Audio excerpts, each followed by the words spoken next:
बिस्मिल्लाहिर्रहमानिर्रहीम। अस्सलाम वालेकुम students. Chemistry chapter number 6 chemical reactivity. ठीक है, ये लास्ट टॉपिक है सिग्निफिकेंस ऑफ नॉन मेटल्स। एक टॉपिक है रिएक्शन ऑफ हैलोजेंस, वो हमने स्किप किया है। ठीक है, वो हम नेक्स्ट लेक्चर में पढ़ेंगे। ओके ठीक है, आज हम देखते हैं कि नॉन मेटल्स की अहमियत क्या होती है। ये हम पीछे पढ़ के आए हैं। नॉन मेटल्स क्या होते हैं? ठीक है, non metals are elements which form negative ions by gaining electrons. ठीक है, जो क्या करते हैं, इलेक्ट्रॉन गेन करते हैं और अपने ऊपर नेगेटिव चार्ज लेते हैं। ओके, अब वो कहता है कि मेटल्स की निस्बत नॉन मेटल्स जो हैं ये हैं कम हैं, लेकिन ये क्या है, हाईली सिग्निफाइड है। ठीक है, इनकी बहुत ज़्यादा अहमियत है। ठीक है, अब वो कहता है कि ये एक जितने ही इम्पोर्टेंट है। ठीक है, मतलब अब इंसानों के लिए, जानवरों के लिए और पौधों के लिए ये इक्वली इम्पोर्टेंट है। ठीक है, दर हकीकत हम ये कह सकते हैं कि अर्थ के ऊपर नॉन मेटल्स के बगैर हमारी लाइफ इम्पॉसिबल है। ओके, अब वो कहता है कि जो हमारी अर्थ क्रस्ट है, ठीक है, हमारी अर्थ लेयर से मिलके बनी हुई है ना। ठीक है, तो जो हमारी अर्थ की लेयर्स हैं, ठीक है, और ओशन है, ठीक है, समंदर है, और एटमॉस्फेयर है जो खला है, इनके जो मेन कंपोनेंट्स हैं, मेजर कंपोनेंट्स हैं, ये नॉन मेटल्स हैं। ठीक है, कैसे? अब वो कहता है कि ये आप लोगों ने चैप्टर नंबर 1 में ये सारी टेबल्स में मैंने आप लोगों को करवाई थी। आप लोगों को याद होगा कि ओशन के अंदर, एटमॉस्फेयर के अंदर, ठीक है, और अर्थ क्रस्ट के अंदर ऑक्सीजन कितनी पाई जाती है, नाइट्रोजन कितनी पाई जाती है, आर्गन कितनी पाई जाती है, ये सारी गैसेज आप लोगों ने याद की हुई हैं।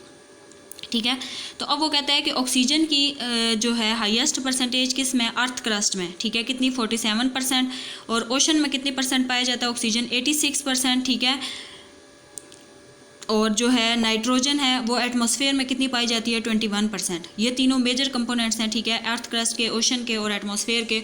ठीक है, और ये क्या है, तीनों नॉन मेटल्स हैं। ठीक है, तो अब ऑक्सीजन देखो, अर्थ क्रस्ट में 47, ओशन में 86, तो ये ऑक्सीजन की इंपॉर्टेंस है, बता रहे हैं ना कि ऑक्सीजन कितना इंपॉर्टेंट है। ठीक है, ऑक्सीजन जबकि है क्या, नॉन मेटल है। ठीक है, तो अब वो कहता है कि ये जो इनकी परसेंटेजेस पाई जा रही हैं, अर्थ क्रस्ट में 47, ओशन में 86, ठीक है, और नाइट्रोजन के एटमॉस्फेयर में 21% है। ठीक है, ये नेचुरली है ना। ठीक है, ये कुदरती तौर पे इनकी इतनी परसेंटेज पाई जा रही है। ठीक है, अब इसको मेंटेन करने के लिए कुदरत ने क्या किया है, साइकिल्स बनाई हैं, वाटर साइकिल और नाइट्रोजन साइकिल्स। ठीक है, ये वाटर साइकिल और नाइट्रोजन साइकिल ये 10th में इसका बायो में चैप्टर है, उसमें वहाँ पर हम लोग डिटेल में पढ़ेंगे। ठीक है, नेक्स्ट है जी, वो कहता है कि अब जितने भी लिविंग थिंग्स हैं ना, ठीक है, यूँ कह लो कि इनका जो बॉडी स्ट्रक्चर है ना, ये नॉन मेटल से मिलके बना हुआ है। ठीक है, अब हम इंसानों की बात करें, ह्यूमंस, तो हमारी बॉडी जो है वो 28 एलिमेंट्स से मिलके बनी हुई है। लेकिन उन 28 एलिमेंट्स में भी जो 96% है ना, वो सिर्फ इन 4 एलिमेंट्स का, मतलब टोटल हमारी बॉडी 28 एलिमेंट्स से मिलके बनी हुई है। लेकिन जो 96 एलिमेंट है ना, ठीक है, जो 96% है ना, वो ये 4 एलिमेंट पाए जा रहे हैं। ठीक है, ऑक्सीजन 65% हमारी बॉडी में पाया जाता है, कार्बन 18%, हाइड्रोजन 10% एंड नाइट्रोजन 3%। ठीक है, और जो 96% है वो ये 4 एलिमेंट्स पाए जा रहे हैं। ठीक है, पीछे कितने बचते हैं, 4%। ठीक है, 4% बाकी 24 एलिमेंट्स के। ठीक है, तो ये देखो, अब ये जो हमारी बॉडी देखो, अब यूँ ही कह लो कि नॉन मेटल्स, हमारी बॉडी का नॉन मेटल्स में कितना रोल है। ठीक है, कौन कौन से हैं जी, ऑक्सीजन है, कार्बन है, हाइड्रोजन है और नाइट्रोजन है। ये 96% ये हमारी बॉडी में पाए जा रहे हैं, ये एलिमेंट्स। ठीक है, तो ये तीनों चारों क्या हैं, नॉन मेटल्स हैं। इसी तरह जो प्लांट बॉडी है, ठीक है, प्लांट की जो बॉडी होती है, ठीक है, प्लांट्स में हमने पाया था वो किससे मिलके बने हुए होते हैं, प्लांट्स में क्या पाया जाता है, सेलुलोज पाया जाता है, और सेलुलोज किससे मिलके बना होता है, कार्बन, हाइड्रोजन और ऑक्सीजन, और ये तीनों क्या हैं, नॉन मेटल्स हैं। तो वो बात होगी ना कि जितने भी लिविंग और थिंग्स की जो बॉडी स्ट्रक्चर है ये नॉन मेटल से मिलके बना हुआ होता है। ठीक है, अब हम ये कह लें कि जो लाइफ ओज टू नॉन मेटल। ठीक है, अब यहाँ पे हम ये भी कह सकते हैं कि जो नॉन मेटल्स होते हैं इन्होंने हमारी लाइफ खरीदी हुई है।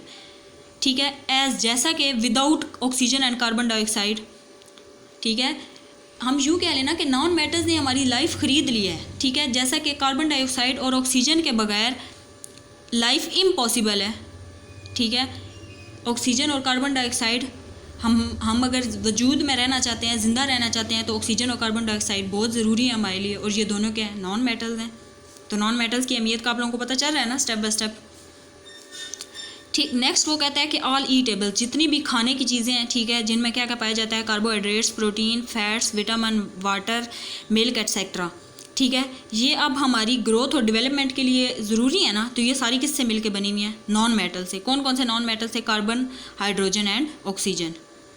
ठीक है, तो ये हमें क्या बताता है कि नॉन मेटल्स हमारी ज़िंदगी को बरकरार रखने में इम्पॉर्टेंट रोल प्ले कर रहा है। ठीक है, नेक्स्ट है जी अब एसेंशियल कंपोनेंट्स। ठीक है, अब हमारी लाइफ की सर्वाइवल के लिए, ठीक है, एनिमल्स की भी, प्लांट्स की भी, हमारी भी, ठीक है, हम सब की लाइफ के सर्वाइवल के लिए जो एसेंशियल कंपोनेंट है ये क्या है? वाटर है, जो कि किस से मिलके बना हुआ होता है? नॉन मेटल से। वाटर का क्या फार्मूला है? H2O, हाइड्रोजन और ऑक्सीजन, इससे मिलके बना हुआ होता है ना। ठीक है, एक ऑक्सीजन का एटम है और 2 हाइड्रोजन के एटम है। ठीक है, तो ये किस से मिलके बने हुए होते हैं? नॉन मेटल से।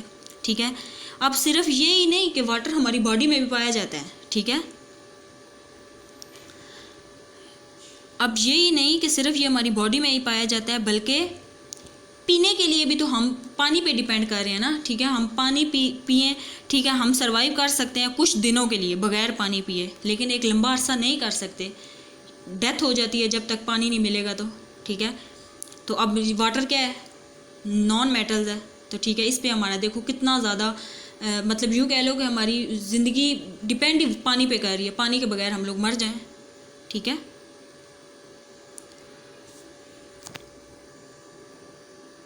ठीक है, सिर्फ हमारी बॉडी में नहीं पाया जाता ना पानी। अब देखो ऑक्सीजन हमारी बॉडी में कितना पाया जा रहा है? 65%, हाइड्रोजन 10%। ठीक है, तो जबकि पीने के लिए भी तो बहुत ज़रूरी है पानी हमारे लिए। ठीक है, नेक्स्ट है जी एक इम्पॉर्टेंट नॉन मेटल कौन सा है? नाइट्रोजन, जो कि एटमॉस्फेयर में कितना पाया जा रहा है? 78%। ठीक है, और ये हमारी सेफ्टी के लिए, अर्थ के ऊपर हमारी सेफ्टी के लिए ये बहुत ज़रूरी है। ठीक है, अब एटमॉस्फेयर खला में 78% नाइट्रोजन पाया जा रहा है ना। ठीक है, तो अब क्या होता है कि अगर कोई आग लग जाती है नेचुरली या कोई बंदा लगा देता है, ठीक है, तो वो अक्सर ऐसे होता है कि वो खुद ही आग रुक जाती है। बाद में हम लोग कभी कभार ऐसे होता है कि पानी डाले बगैर ही वो आग रुक जाती है नेचुरली। ठीक है, तो वो किस वजह से होती है? वो जो एटमॉस्फेयर में नाइट्रोजन पाई जा रही है, ठीक है, वो नाइट्रोजन उसको क्या करती है? फौरी तौर पे आग को बुझा देती है, उसको कंट्रोल कर देती है। ठीक है, तो हम यूँ भी कह, वरना तो अगर हम यूँ कह लें कि नाइट्रोजन ना पाई जाए एटमॉस्फेयर में, ठीक है, तो फिर तो कोई चीज़ आग को रोकने के लिए कुछ हो ही ना, अगर हमारे पास पानी भी ना हो। ठीक है, अब आप देखो ऐसे बाहर ज़मीनों में आग लग जाए, ठीक है, तो वो पानी डाले बगैर ही खुद ब खुद वो रुक जाती है।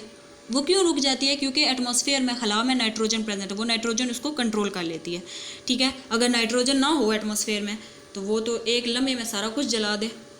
ठीक है, तो हम यूँ कह सकते हैं कि नाइट्रोजन जो है ये नॉन मेटल्स है और ये हमारी सेफ्टी के लिए बहुत इंपॉर्टेंट है।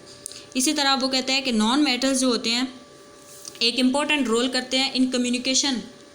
ठीक है, हमारी लाइफ में राब्ता कायम करते हैं। कैसे?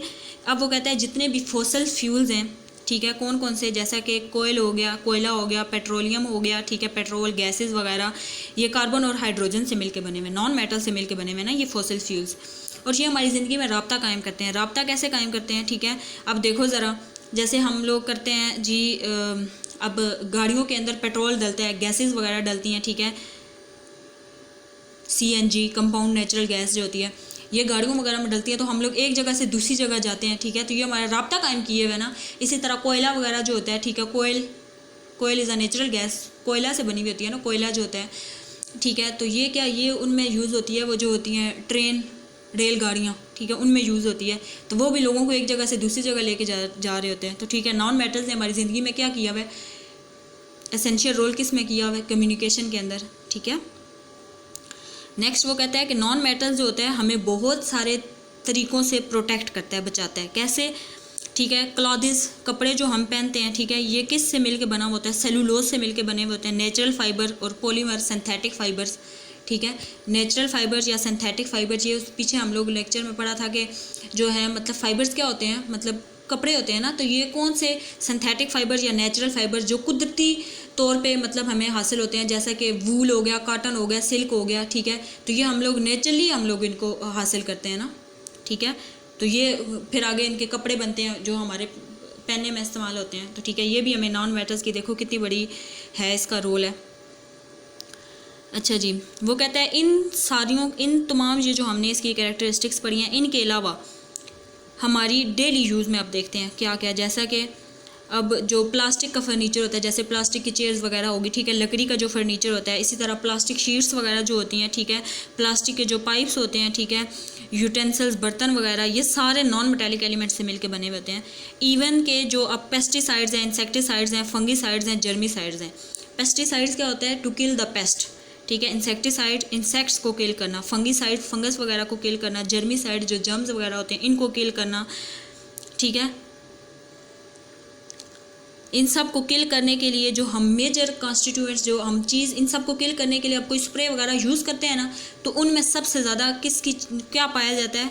नॉन मेटल्स पाए जाते हैं, ठीक है। ये था हमारा आज का टॉपिक। अब नेक्स्ट रह गए हमारे जी रिएक्शन ऑफ हैलोजेंस, ठीक है, वो हम पढ़ेंगे और उसके बाद हमारा ये चैप्टर कंप्लीट हो जाएगा इंशाल्लाह।